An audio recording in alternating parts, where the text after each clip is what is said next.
Habang pauwi ako noong Miyerkules, April 4, napansin ko ang ilog na ito.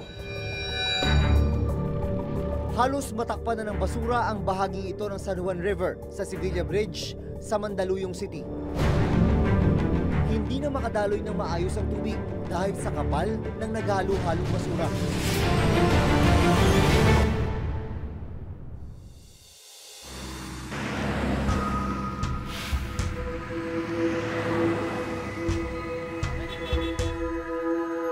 Makalipas ang 3 araw, binalikan ko ang Sevilla Bridge. Kapag napadaan ka rito sa Sevilla Bridge sa pagitan ng Mandaluyong at Maynila, imposibleng hindi mo ito makikita. Dito sa ilog nakalutang ang lahat na yata ng klase ng basura na maiisip mo. Ito ang literal na ilog ng basura.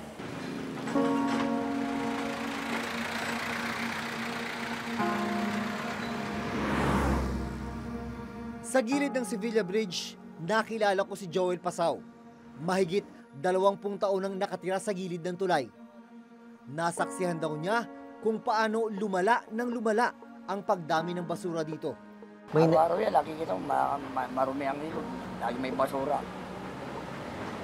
Maraming administrasyon na dumaan. Ganyan pa rin yung ilog niya. Kulay itim. Pero matatanda, kulay yan. Kapit ko yata yung tubig nung araw. Paninis daw nung araw. Dito na rin daw kasi nagtatapon ng basura ang ilang residente sa lugar. Nasanay na, nakasanayan ko na eh. Araw-araw, ganyan. Kada labas ako, papasok, ganyan pa rin. Sanay na rin ako. Parang nga hindi nauubos yung basura, merong inaagos eh. Nang puntahan namin ang lokal na pamahalaan ng Mandaluyong City, sinabi nilang hindi lang sa kanila nanggagaling ang mga basurang naitapon sa San Juan River dahil may iba pang mga syudad na dinadaluyan ang ilog.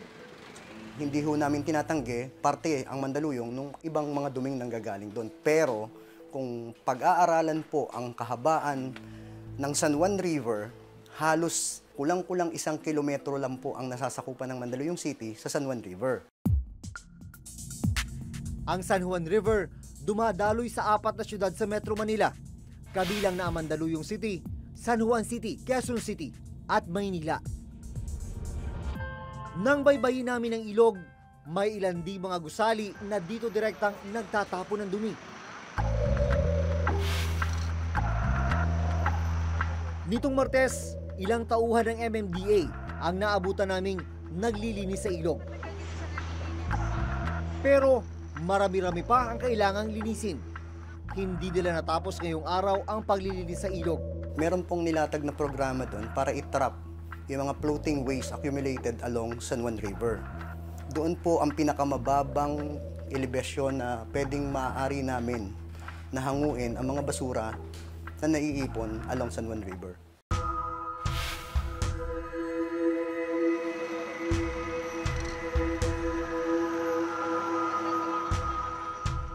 Hindi nalalayo sa sitwasyon ng San Juan River ang Estero de Magdalena sa Santa Cruz, Maynila.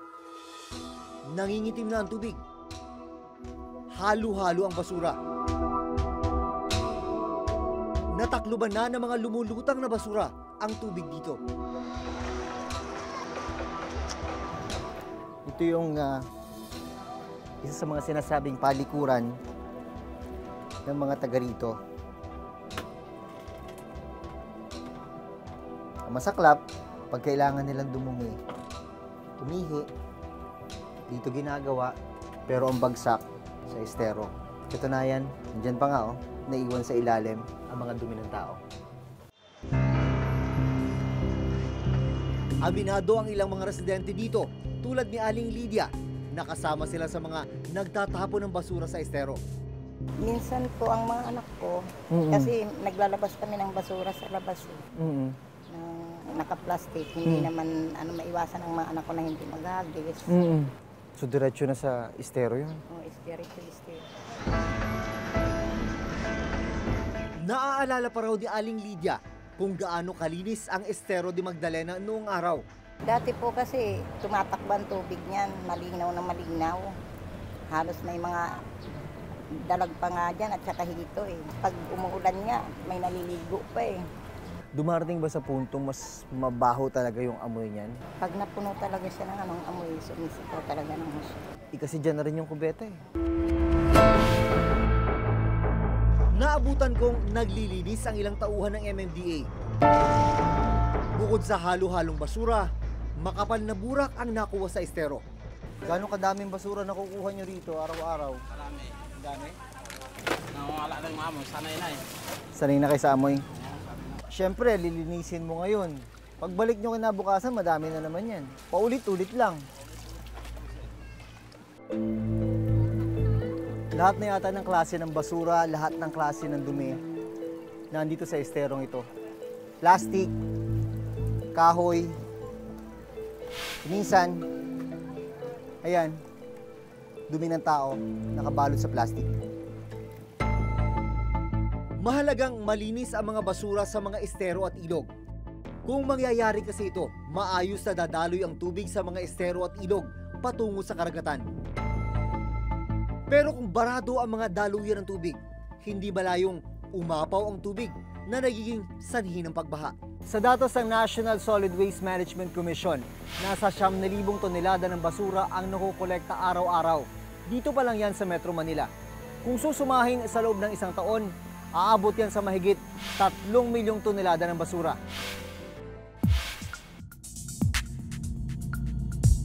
Ang mga naipon na basura sa Estero de Magdalena, dito muna sa pumping station sa Vitas Tondo, pansamantalang itinatambak. Ang pagtatayo at pagpapagana ng pumping station ang isa sa mga paraan para malinis ang mga daluyan ng tubig, gaya ng narito sa Vitas Tondo sa Maynila. Ang papel ng pumping station ay siguruhin na hindi masyadong tataas yung level ng tubig sa ilog. Kasi kung hindi ma-pump out yung tubig papunta sa dagat, tataas yung level ng tubig sa ilog at dito na nagkakaroon ng pagbaha sa maraming bahagi ng Metro Manila. Ang problema, maraming pagkakataon na nasisira yung mga pumping station dahil sa sobrang dami ng basura.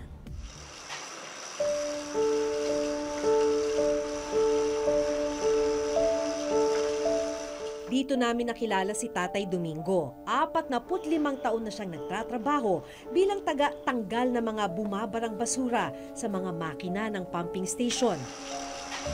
Siya na ang pinakamatagal na trabahador dito. Para kay Tatay Domingo, hindi biro ang kanyang trabaho dahil bukod sa nakabilad sa araw, umaalingasaw na mga basura at burak ang kailangan niyang harapin at linisin araw-araw. Tagal nyo rin pinagtyagaan. Pinagtyagaan ko yan, ma'am. Lahat ng pumping, ganun ang ginagawa ko nung. Tagalinis talaga. Oo, sa ilalim.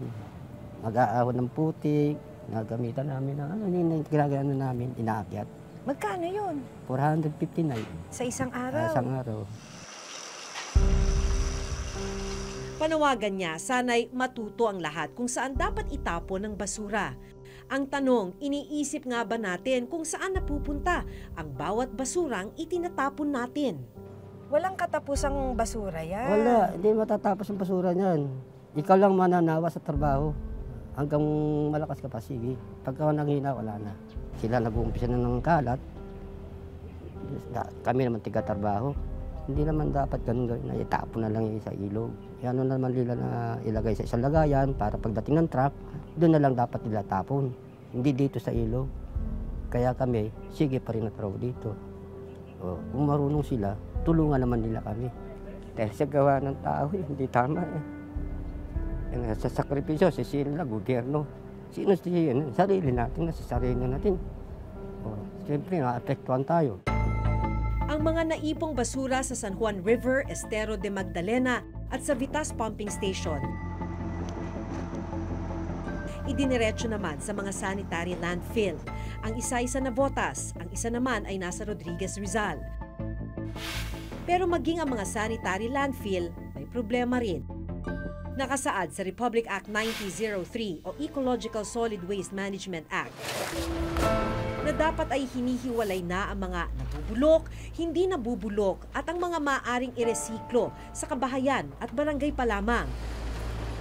Bago pa man makarating sa mga landfill, pero malayo ito sa katotohanan. So yung pinaka-problem natin sa solid waste management, especially dito sa Philippines, no, ay yung implementation of segregation at source. Doon kasi nag-uumpisa yung lahat. So after ng consumption ng mga communities natin at yung mga industries natin, ilalabas nila yung waste. Kapag hindi ito na-segregate na maayos, may tendency na mixed waste yung collection at dadalhin ito sa sanitary landfill.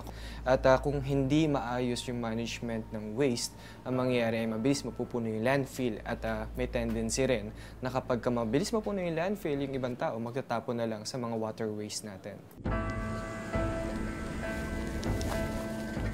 Ito yung mga nakolekta ni Belinda at kanyang asawa mula sa bagsakan ng basura.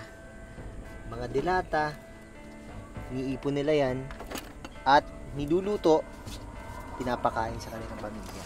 Pwede na pong pangulam. Sabi nila, wala naman doon pinagkaiba ito dun sa lasa ng mga nabibili sa tindahan eh.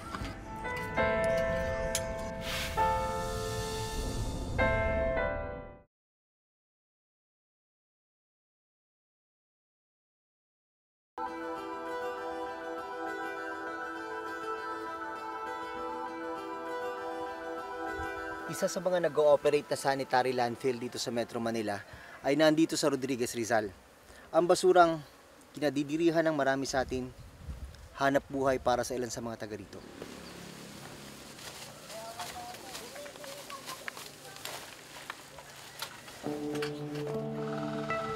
Para sa mga gaya ng mag-asawang sina Belinda at Jojo, biyaya nila itong maituturing. Mahigit 15 taon na silang nangangalakal sa landfill. Ang mga basurang nakukuha nila araw-araw ang bumubuhay at nagpapaaral sa aning nilang anak. Noong unang araw ko, pagbus ko na sako, may nakikita po ako ng mga aso, pusa, daga. Nandidiri po ako, pero hindi ko po yung nandidiri ako. Ang inahangad ko po, kumita ako. Kasi ayoko po nagugutuman ako. Hindi lang daw init ng araw ang kalaban nila sa paghahanap buhay. Dahil maging ang amoy at dumi ng kanilang itinuturing na opisina, kailangan nilang sikmurain. Kayo, di ba kayo nagkakasakit na mag-asawa? Buong araw kayo nandito? Minsan po nagkakasakit, kaya lang kinakaya na po sir kasi kami lang mag-asawa nagtutulungan. Ito yung mga nakolekta ni Belinda at kanyang asawa mula sa bagsakan ng basura. Mga dilata, niipon nila yan at niluluto, pinapakain sa kanilang pamilya. Seryoso to na nagiging... Sweet corn to sir. Iluluto, ginigisa po namin yan sir. To? Opo.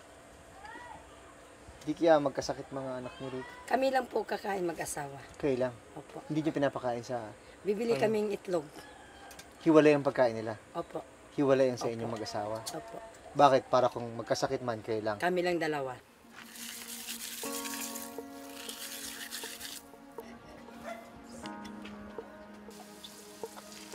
Pwede na pong pangulam. Masarap sir. Ito? Opo. Sa tingin mo lang sir kasi basura siya tignan. Oo. Pero, Totoo lang, mukhang... oo di ba? Pero, pwede naman siya sir.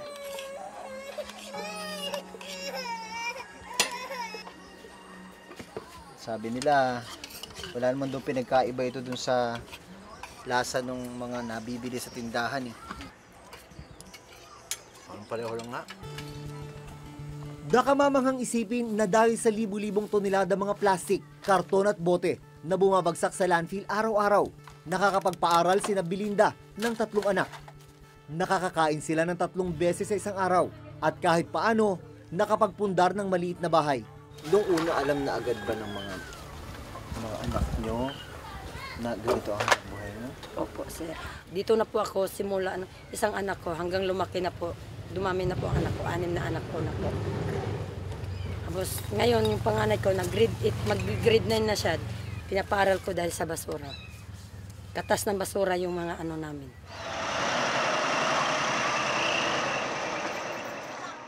Nang araw na yon, nag-abang sila ng truck na masasabayan papuntang junk shop.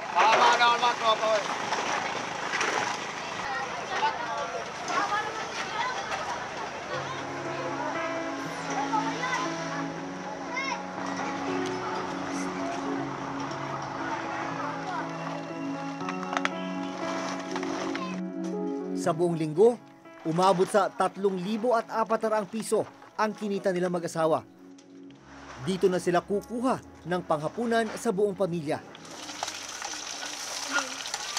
Ayun kasi baby, kakain na.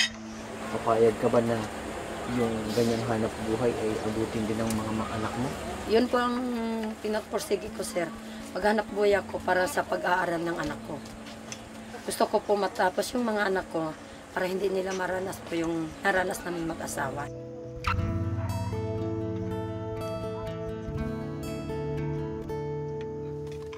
Kung mas maayos lang sana ang paraan ng pagtatapon natin ng basura, posible pa itong maging lehitimong industriya na pwedeng pagkunan ng kabuhayan ng karamihan. Ang mga problemang ito masasagot sana ng Ecological Solid Waste Management Act, pero hindi naman ay patutupad ng maayos ang batas. Sa dokumentong ito mula sa Senate Economic Planning Committee na inilabas nito lamang November 2017, as of 2016, nasa 403 ang bilang ng mga open dump sites sa buong bansa. Ito'y kahit mahigpit na ipinagbabawal ng Ecological Solid Waste Management Act. Sa buong bansa, nasa 180 naman ang operational SLF o sanitary landfill. 2 lang ang SLF na pinagdadalhan ng basura ng Metro Manila, ang nasa Rodriguez Rizal at ang nasa Navotas. Makailang ulit nang natalakay ng Reporter's Notebook ang mga open dump site sa iba't ibang bahagi ng bansa.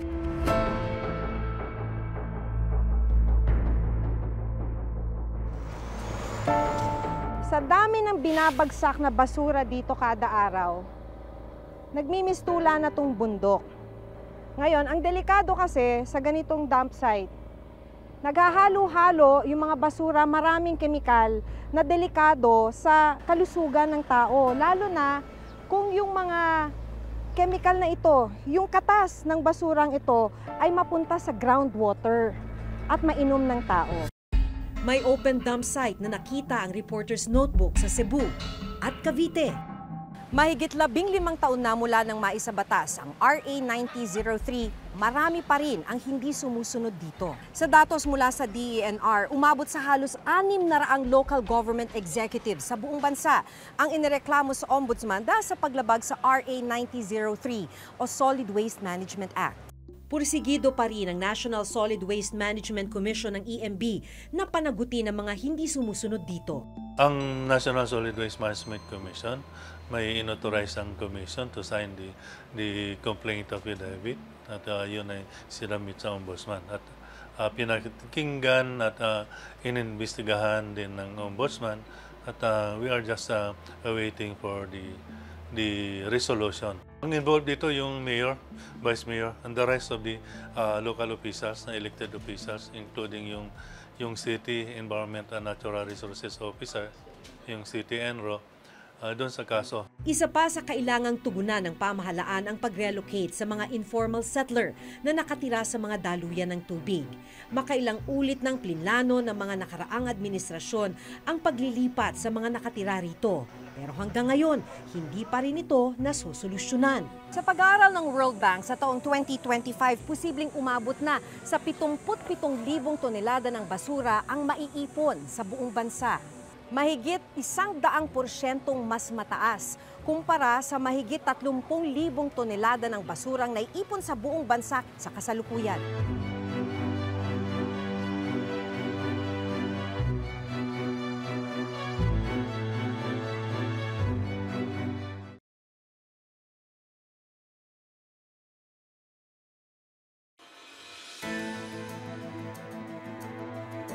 Sa sulat na ipinadala sa amin ng lokal na pamahalaan ng Maynila na nakakasakop sa Estero de Magdalena, sinabi nilang ang suliraning kinakaharap nila sa kasalukuyan ay ang kawalan ng disiplina ng mga tao at maling pagdidispose ng basura. Gayunman, gumagawa naman daw sila ng aksyon katulong ng Pasig River Rehabilitation Commission, MMDA, NHA at DPWH para malinis ang mga estero. Lahat tayo may kinalaman sa problema sa basura. Sa susunod na magtatapon tayo ng basura, isipin natin kung saan ito mapupunta. Sa kamay ba ng mga gaya ni Mang Domingo o sa pamilya ni Belinda? Tandaan na bawat sektor at bawat isa sa atin may responsibilidad, lalo na ang mga tagapagpatupad ng batas. Hanggang sa susunod na Huwebes, ako si Maki Pulido. Ako si Jun Veneracion at ito ang nakatala sa aming Reporter's Notebook.